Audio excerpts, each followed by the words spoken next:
Hey everyone, welcome to the first of what I hope is many accounting videos related to not only theory and practical but also exam technique. So we're going to be looking at everything covered in the Year 11 and Year 12 state designs in a variety of videos, but we're also going to draw from examples not only from the textbook but also from past exam papers. I'll try and do a mixture of both. But anyway, today's video is about theory. Now, I think the common misconception about accounting is it is numbers. And while numbers does make a big part, theory also holds up its share. Interestingly, in the past 3 exams, I don't have the 2022 exam on me. That's on my desk at work, sadly. But from 2019 to 2021, the theory portion of the end of year exam makes up around 40 to 50%. And you can see out of 100 marks, that is 40 to 50 marks every year you need to be able to answer by writing. So that means just under a half at a minimum, you need to be able to do theory. And so this video is going to introduce some of those concepts about how to answer a theory question, very basic theory question, admittedly, but also how to, or what consists of our accounting theory, or our core building blocks. And those building blocks are the assumptions, the characteristics, and the elements. And in the elements, I'm also going to include current, non-current there. I think that's the best place to put it in because it ties in with the balance sheet. Now, let's flip the page over a little. Alright, so you can see here, I've already got the assumptions and the characteristics. I'm not going to actually just sit here and make you copy them out and read out. I'm going to go through it in a little bit of detail and provide some examples of where these are. So the first one I want to look at is the accrual assumption. So, for the accrual assumption, profit for a particular period is calculated by deducting the expenses of that period from the revenue of the same period. Essentially, all revenues and expenses are matched in the period they occur in. So, for things like this will commonly occur more in Year 12, but you will see it in Year 11. So, in Year 11, you see it mostly with discount revenue, discount expense, inventory loss, inventory gain, where in Year 12, on top of those, you would also have items such as prepaid expenses, prepaid revenues, accrual expenses, and so on. You would have those there. And it's basically primarily concerned with profit. So if you ever see the word profit or income statement and they ask for an assumption, generally accrual, fairly safe bet. Entity, the records of the business and the records of the owners are essentially kept separate from one another. And this is because we treat the business as its own legal entity. So the only two transactions that really occur for entity are capital contribution and drawings. They're the only two. The other variation you might get on that is why would the owner not include their bank account? But for the most part, capital contribution and drawings are the two transactions that make the entity assumption happen. All right. Moving on to the period assumption. Reports are created for a particular period to ensure that results can be compared. Now, some common examples of that are using monthly, yearly, or you can even do weekly if you want, especially chapter 1 in both textbooks at 11 and 12 do weekly. They don't want to overload you too much, but mostly we see monthly, yearly. You do see half yearly once in a while, but this can also expand to areas seasonal type times. So I think the most common being Easter and Christmas, because you may want to look at how you've done for this Christmas or how you've done for last Easter. So those are some little points there you might want to consider when you look at period. Going concern, this assumes the business is going to continue forever and the records are kept on that basis. Now, there was a theory question in one of the textbooks, I think it might have been 11, that said, they want to close their business up within a year, so they're going to treat everything as current. Going concern is probably the one we see the least. But I think it's important to know that you just assume because the business is its own entity, it technically can't die. I mean, it can go bankrupt, yes. But under the assumption, it's like you can legally kill a business. Like a person dies, a business doesn't. That is the distinction I'm trying to make here. And that's where going concern goes as well. All right, moving on to the characteristics. Now, characteristics are slightly different than assumptions. Characteristics are, hey, these are what your reports need to demonstrate. Like, can you show it is, say, timely or relevant, or you can verify it? Whereas assumptions, it is essentially acting as rules. Here are rules you need to follow when you make your reports. Characteristics are, just make sure it looks like this, please. Pretty please. All right, so firstly, timeliness. That means we're going to receive our reports in a timely manner, and it can help us with decision making. It can make us go, okay, cool, I know how to do this. So, for example, let's do a timeless example. Let's say it's coming up to Easter. I need my budget, ideally before Easter, so I can make decisions and go, oh, do we need more stock? Do we need less stock? Inventory. Or do we go the other way and do we need to put more staff on? Or do we need to expand our opening hours? Information that would be handy beforehand. Relevance. Information, including reports, can make a difference on decision making. This can change or confirm your estimations, predictions, or evaluations. And I think the best way to remember relevance is, would me including this information change anything of note? And a simple way of doing that is dollars and cents. In accounting, when you do your reports, like if I do an income statement or I do a balance sheet or a cash flow statement, I don't do cents, I only go to dollars. Now, interesting, if you look at any big company report, they start at 1,000. They ignore everything before the 100. Sometimes they just go to million because that money may not make a big enough impact, ergo it won't change their decision making. So verifiability. Financial information should allow different observers to reach a similar consensus about an event, and the most easiest one for verifiability is a receipt. If you have a receipt, if you have a bill, if you have a source document, then you have the information. You have that verifiable information. For example, if someone handed me a check saying the business paid $1,000 wages, I would go, cool, wages $1,000. That's obviously an expense. We'll get into assets and expenses later. But I would know, cool, came out of the bank would go down, profit goes down because that's an expense. That's verifiable information. If you gave it to another person, they would reach the same outcome. Comparability.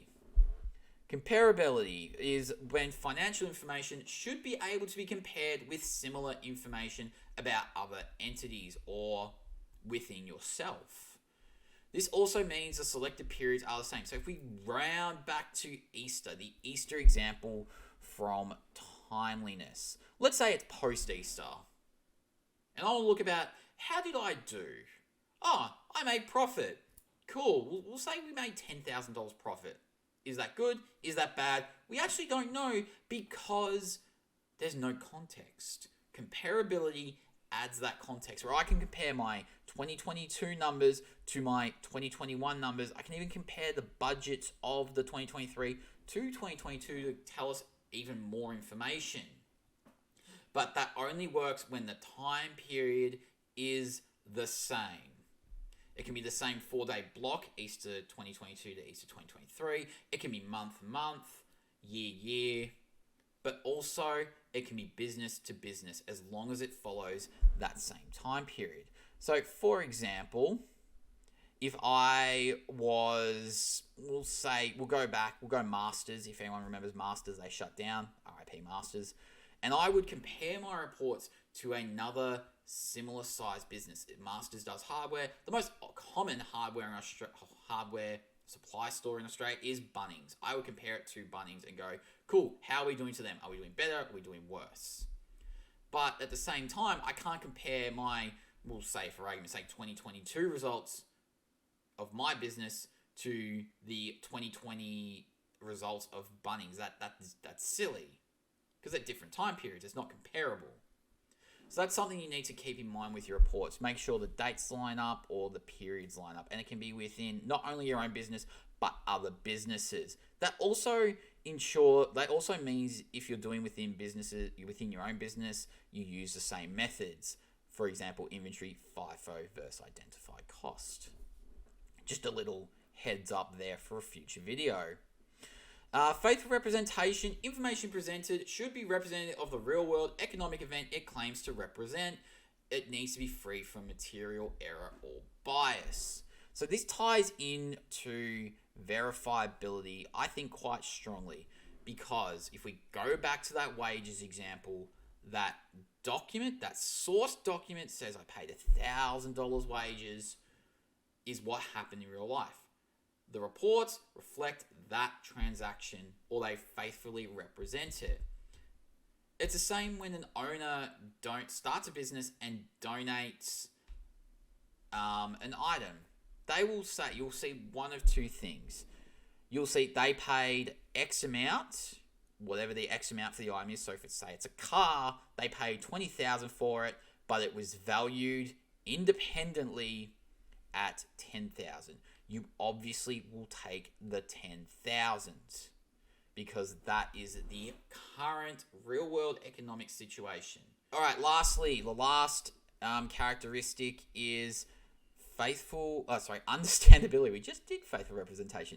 Information presented should be able to be understood or comprehended by users that have reasonable financial knowledge. Information presented clearly and concisely, and again, that dollars and cents thing. But also, one of the things I think even I as a teacher underappreciated in accounting was graphs. Graphs are really good at displaying information to users that you can get the key information out straight, bam, right there. So graphs, always a good thing in accounting. It is something you will see on previous exams. So, if you look at the Year 12 exams, there's normally a graph or a display or a visual representation of some kind. So I think that's an important one as well. The other thing is it should be free from jargon. Jargon is too technical, something that's too technical. I think a good litmus test is if you give a report, it should be a reasonable assumption that if your parents have financial knowledge, they should be able to look at it and go, oh yeah, I understand that. So that's a good little test. Or alternatively, give it to your teacher, they can look at it too. All right, let's move on to the next one. We're going to be looking at, and this lines up with the balance sheet, which will be a future video. We're going to go through the definitions of the three elements of the balance sheet: asset, liabilities, owner's equity. But also going to look at revenue and expenses.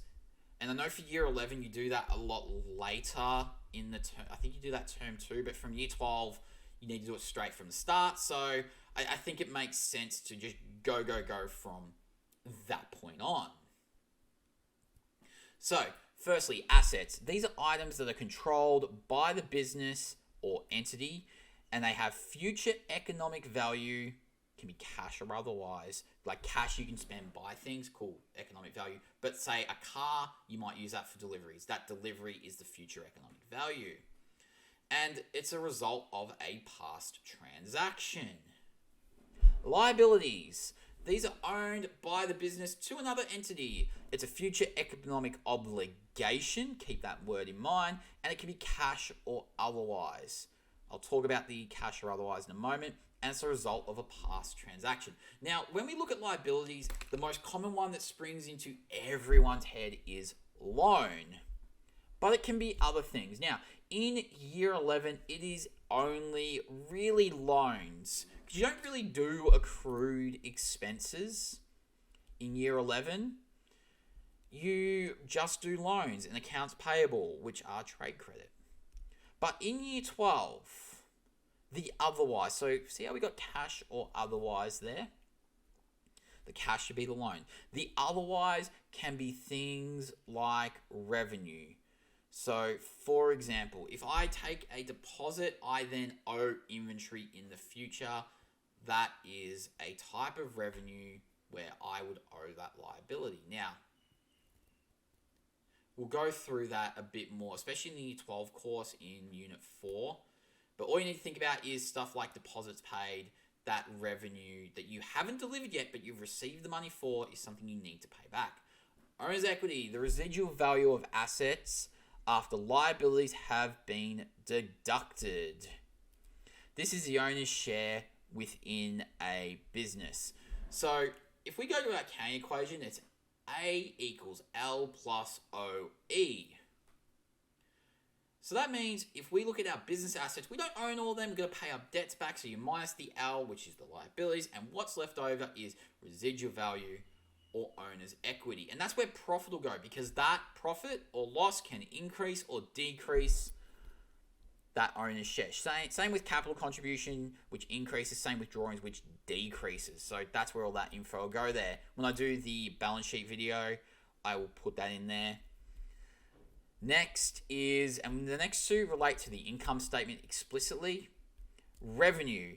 Items that, this is important here. This is why you need to know your assets, liabilities, owner's equity.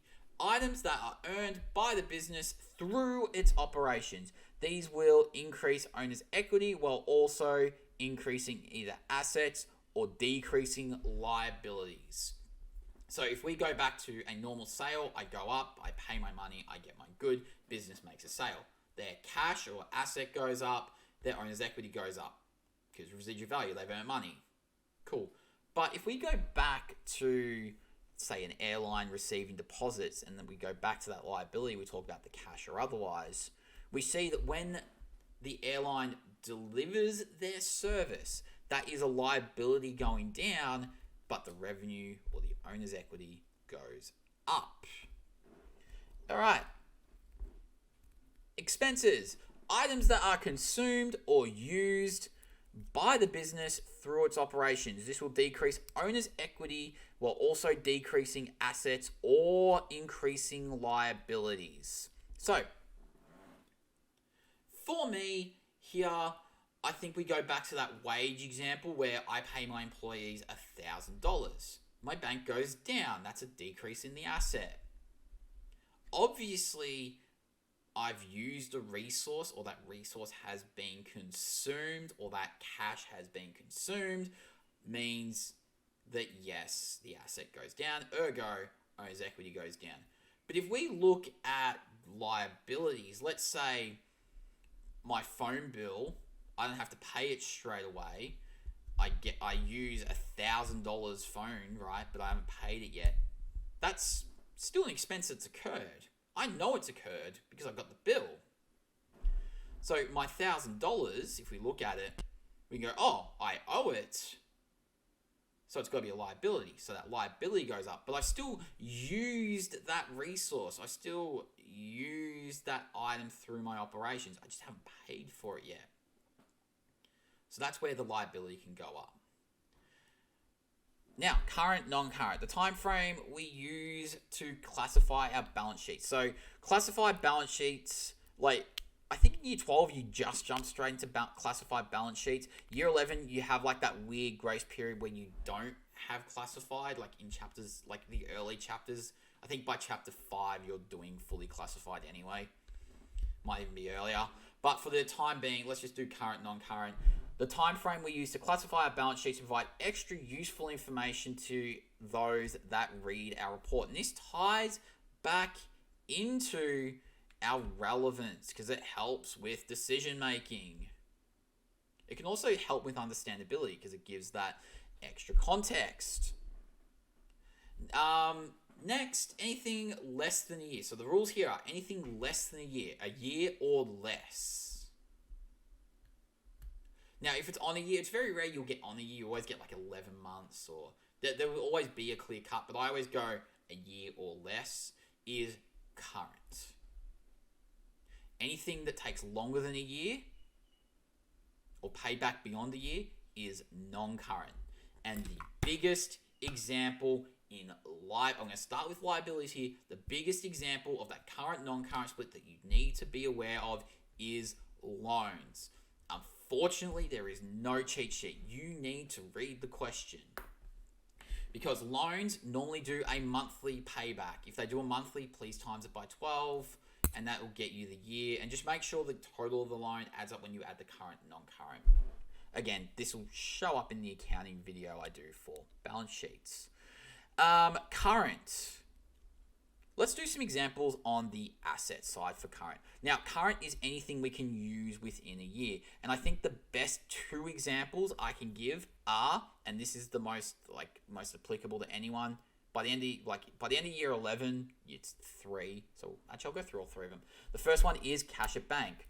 You're going to use your money within a year, hopefully, or that's the aim, because you've got to buy stuff, pay for stuff. Now, obviously, your bank account's going to fluctuate up and down, but the assumption is you're going to use the money currently first. Inventory. Now, inventory is a really tricky one, because I remember one year I was asked, hey, what about places that have an inventory turnover? When we get to ratios, you'll know what that means, but how quickly sell inventory? What happens if we have an inventory turnover of over 1 year? Does that mean inventory is a non-current asset? I say no. The reason is because to have an inventory turnover of 1 year is extremely rare. So, only very niche businesses will have that. For the most part, most businesses will have a turnover of less than a year. And obviously, if you think about supermarkets, that turnover is going to be a lot more. So, inventory is always current. And the third one that's always current is accounts receivable, because when we give money, when we make sales on credit, we want people to give us our money within a year as soon as humanly possible, normally within a year. So, what are some items that are always non-current? I think the best example are your big asset examples. Car, premises is building, by the way. Fixtures and fittings, which is like or that can even be shelving, computers.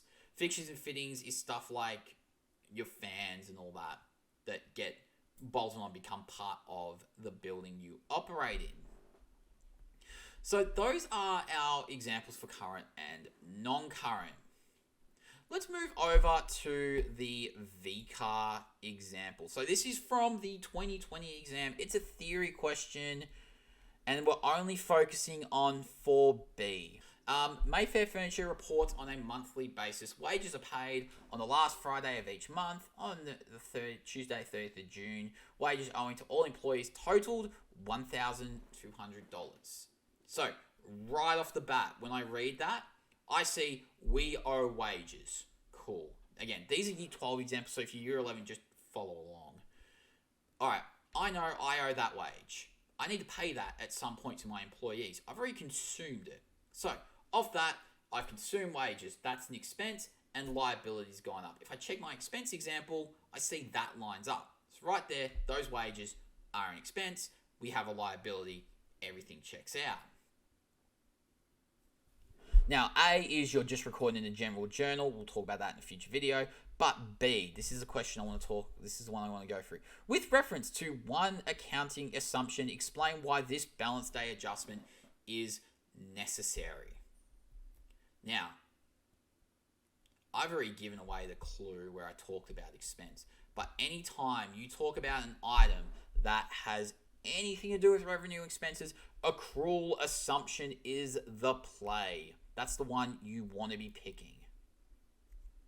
So, what we do is we would define accrual. We first define it. We go, this is what accrual is. Ding. You then need to link it. And that's where the explanation, that's where I think kids lose marks. They lose it through that link. They just say, oh, it's accrual. But why is it accrual? You need to explain why. So for me, I would talk about making sure that our revenues and expenses for the same period are aligned, so profit can be calculated accurate. I think that's the best one you can do. Obviously, you would refer to the 1,200. You talk about, last Friday of each month. Obviously, not every month is going to end on a Friday, so you've got that element too. So just those little things there where it's like a little bit of common sense, a little bit of tying in, but there is a structure. So I'm just going to go through the structure.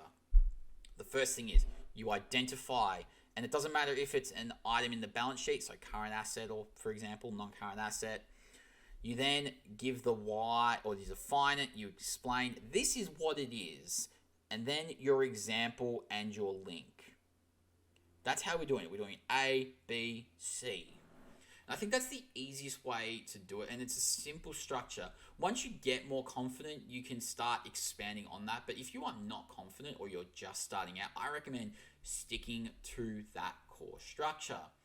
Anyway, that's me done here. So if you have any videos you want me to do, or you got any suggestions, or you just want to, I don't know, tell me why I'm got this wrong, or you have any questions, obviously put them in the comments, and I will see you next time. Yeah.